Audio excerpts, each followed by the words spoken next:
Hello everyone, तो हमारी बात करने वाले हैं पवन सिंह जी और तनुश्री का एक बहुत ही बेहतरीन सॉन्ग के बारे में, जिसका पोस्टर आ चुका है और फुल वीडियो सॉन्ग का रिलीज डेट भी आ चुका है।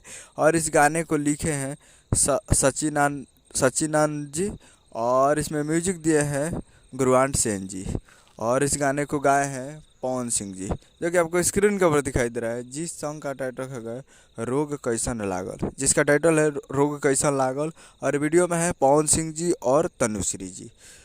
तो ये बहुत ही बेहतरीन सॉन्ग है, और ये फुल वीडियो सॉन्ग को रिलीज़ किया जा रहा है। Full video song release in on 20 फरवरी 2024 को सुबह 7 बजे ये फुल वीडियो सॉन्ग को रिलीज़ किया जा रहा है। तो 20 फरवरी को सुबह 7 बजे तैयार रहेगा फुल वीडियो सॉन्ग को देखने के लिए, जो कि वीडियो में है पवन सिंह जी और तनुश्री जी, फिट में है तनुश्री जी। तो काफ़ी बेहतरीन सॉन्ग है, और ये रिलीज़ किया जा रहा है यसी films present Bhojpuri YouTube channel पे। यसी films present Bhojpuri YouTube channel पे फुल वीडियो सॉन्ग के लिए तैयार रहेगा 20 तारीख को।